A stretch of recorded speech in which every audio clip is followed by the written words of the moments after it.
Good morning, students. In the last lecture, we have discussion about the gas law.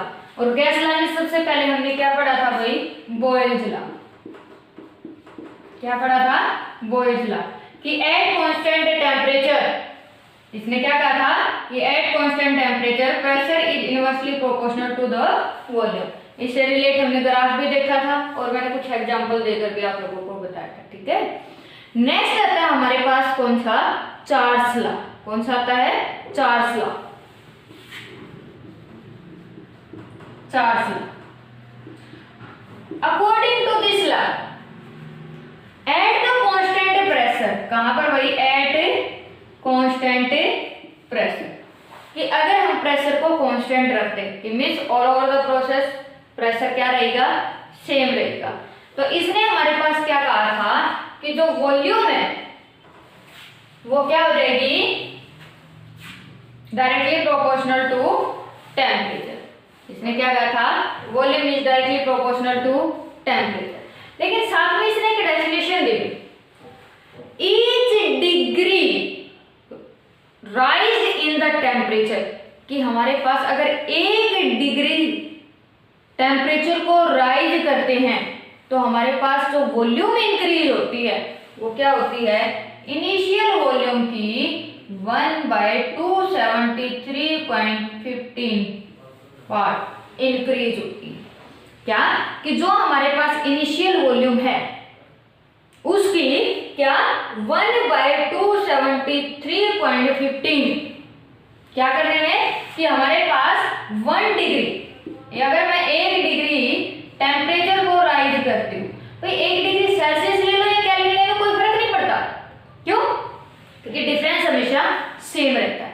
कि 1 degree temperature को rise करने पर जो हमारे पास वॉल्यूम इंक्रीज होती है, उसने कहा कि वो इनिशियल वॉल्यूम की क्या 1/273.15 मीन्स टोटल वॉल्यूम किसके इक्वल हो जाएगी? जो हमारे पास V टोटल आएगी वो V naught plus V naught by 273.15 का. अब मैं इसको जनरल वे में लिखूं तो हमारे पास क्या कह दूं? ये तो 1 डिग्री के लिए लिखा.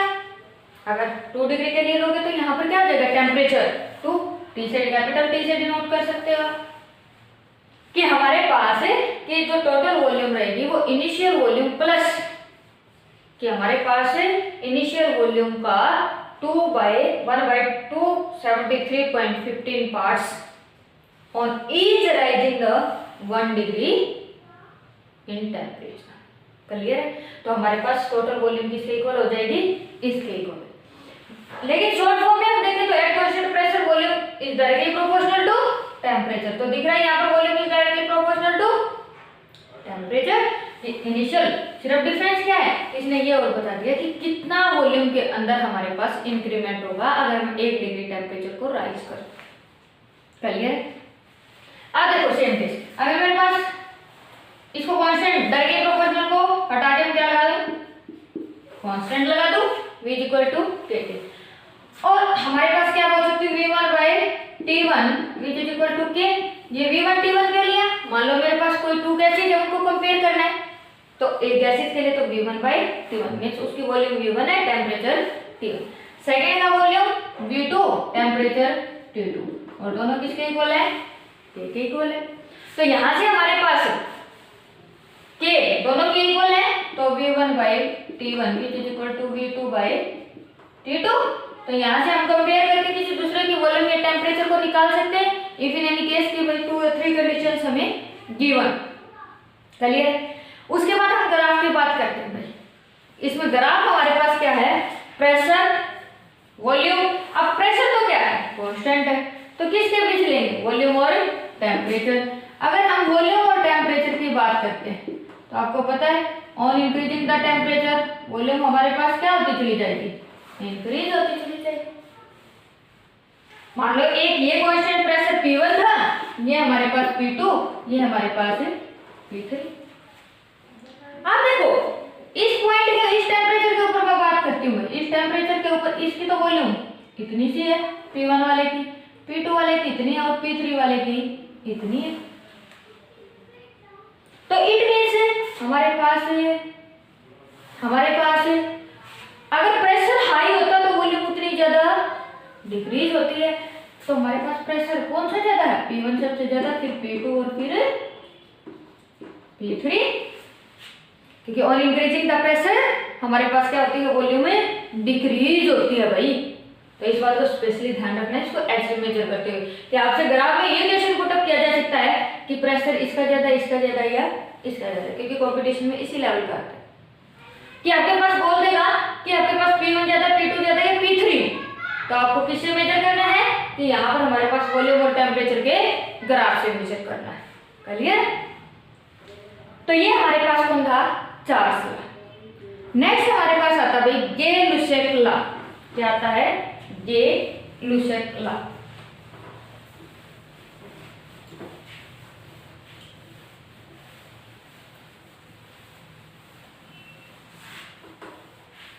थर्ड है हमारे पास कौन सा, Gay Lussac law.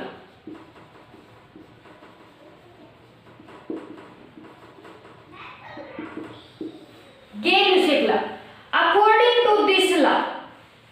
according to this law at constant volume, क्या, at constant volume।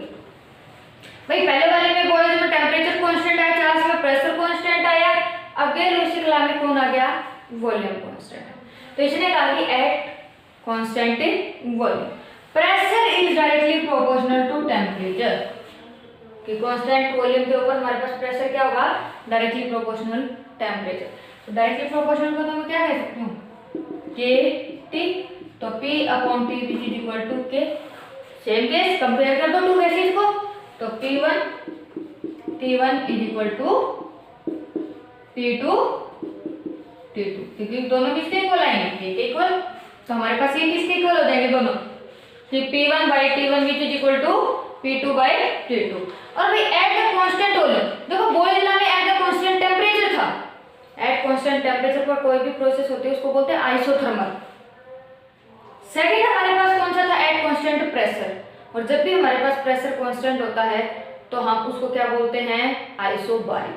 क्या बोलते हैं, आइसोबारिक। अब हमारे पास क्या है, एट द कांस्टेंट वॉल्यूम, तो इसको हम क्या बोल देंगे, प्रोसेस अगर बोले तो आइसोकोरिक। क्या बोल देंगे प्रोसेस को, आइसोकोरिक। अब इसमें हमारे पास प्रेशर और टेम्परेचर में ग्राफ देखना चाहिए, तो सेम सिस्टम है भाई, on increasing the temperature pressure increase होता जाएगा, क्योंकि आप देख लो आपका बंद कुकर हो और नीचे से हीट देते जाओ, तो आपके पास जैसे जैसे टेम्परेचर इंक्रीज होता जाएगा उसका प्रेशर वैसे वैसे क्या होता चला जाएगा, इंक्रीज होता चला जाएगा, क्योंकि आपने ऊपर से ढक्कन तो बंद कर रखा है, इसका मतलब वॉल्यूम तो क्या है, कांस्टेंट है। तो अब मुझे ये बताओ कि इसमें वॉल्यूम V1 है, ये V2 है, ये V3, तो ज्यादा कौन सी रहेगी, कि V1 V2 या V3। आप देखो टेस्ट, यहाँ पर मैं सेम टेम्परेचर के ऊपर बात करती हूँ, सेम टेम्परेचर के ऊपर बात करती हूँ, तो प्रेशर इसका तो क्या है, ये है, इसका प्रेशर क्या है, ये है, और इसका प्रेशर क्या है, ये। कि eight the same temperature pressure जिसका जितना ज्यादा हाई होगा, तो इट मींस हमारे पास वॉल्यूम उसकी उतनी ही कम होगी, तो हमारे पास वॉल्यूम उतनी क्या हो जाएगी, कम हो जाएगी। अगर आपने ये क्या ले लिया V1 V2 V3, तो हमारे पास कौन सी ज्यादा रहेगी, V3 फिर V2 फिर V1। क्लियर? तो V3 फिर V2 फिर V1, क्योंकि वॉल्यूम तो ज्यादा किसकी है, टी वाले की। क्लियर? तो ये हमारे पास क्या था, गे-लुसेक लॉ। तो हमारे पास कौन कौन आ चुका है, at constant temperature, at constant pressure, at constant volume, Gay Lussac law था।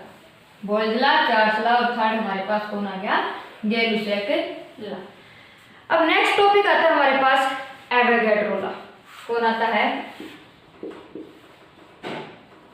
Avogadro law.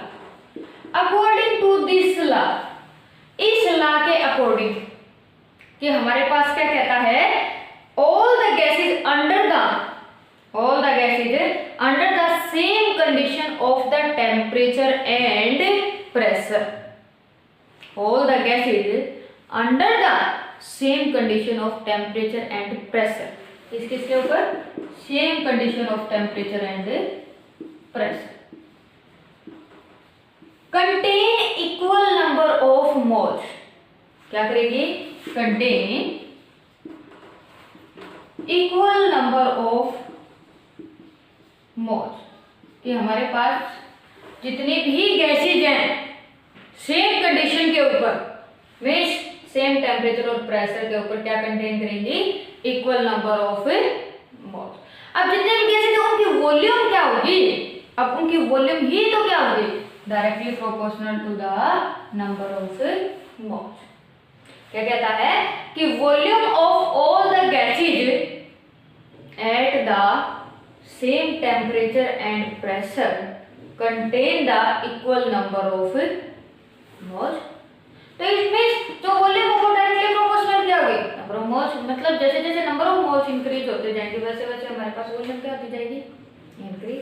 तो अब मैं क्या कह सकती हूँ, V is equal to K into n, V by n, V is equal to K, तो V1 by N1, V is equal to V2 by N2, क्योंकि अंडर द सेम कंडीशन बोल दिया ना इसने। और नंबर ऑफ मोल्स अगर हमारे पास बात करें तो नंबर ऑफ मोल्स की बात करें तो N किसके इक्वल होता है बेटा, given mass by molecular mass, N किसके इक्वल होता है, given mass by molecular mass. तो यहां से आपके पास V की बात करें, V is equal to K into M upon M, K तो क्या डायरेक्टली प्रोपोर्शनल के लिए है। अब हमारे पास K तो कांस्टेंट है, इसका मतलब हमारे पास ये गिवन मास के तो डायरेक्टली प्रोपोर्शनल होगी, कि हम जितना मास देते जाएंगे, number of moles of solid क्या होते हैं, given mass by molecular mass. Molecular mass जितना ज्यादा होगा वॉल्यूम उतनी कम होगी, लेकिन हमारे पास नंबर ऑफ मतलब गिवन मास जितना ज्यादा होगा उतनी वॉल्यूम क्या होती चली जाएगी, इंक्रीज होती चली जाएगी। अब देखो हमारे पास फॉर्मूला आ गया, सबसे पहले बॉयज लॉ कांस्टेंट टेम्परेचर था हमारे पास, क्या था फिर उसके अंदर P inversely proportional to V। Second हमारे पास Charles law at the constant pressure, कि हमारे पास क्या था, चार्ज लॉ के अकॉर्डिंग प्रेशर कांस्टेंट था और एट द कांस्टेंट प्रेशर हमने क्या देखा था, volume is directly proportional to temperature. अब थर्ड हमारे पास कौन था, गे-लुसेक लॉ, और गे-लुसेक लॉ के अकॉर्डिंग हमारे पास क्या था भाई, एट द कांस्टेंट वॉल्यूम, क्योंकि पहले टेम्परेचर फिर प्रेशर और फिर वॉल्यूम। अब हमारे पास at the volume constant volume के ऊपर क्या देखा था हमने, क्या हुआ था, at the constant volume pressure is directly proportional to temperature, pressure is directly proportional to temperature, ठीक है। और यहाँ पर volume is directly proportional to temperature, वहां पर pressure inversely proportional to volume. Last में हमने देख लिया क्या, volume is directly proportional to number of moles, ठीक है। अब यहाँ पर हमारे पास at the constant temperature and pressure, इन चारों लॉज के अकॉर्डिंग हमारे पास बनेगी भाई क्या, आइडियल गैस इक्वेशन। क्या बनेगी, आइडियल गैस इक्वेशन। अब इनको रिलेट करके देखेंगे तो चारों से हमारे पास एक कंक्लूजन निकल के आया कि PV is equal to nRT। क्या आया, PV is equal to nRT, क्योंकि P को V से मल्टीप्लाई कर दो K के इक्वल आ जाएगा, PV is equal to K, V is equal to KT या V बाई KT। हम इनको पुट करेंगे तो जब सॉल्व करेंगे तो हमारे पास क्या आएगा, PV is equal to nRT, जिसको हम बोलते हैं ideal gas equation. It means जो आइडियल गैस इक्वेशन हमारे पास आई वो कहां से आई, इन चारों लॉ से। क्लियर, तो यहां तक आप लोगों को टॉपिक करना है भाई, नेक्स्ट लेक्चर में हम नेक्स्ट टॉपिक को स्टडी करेंगे, ठीक है।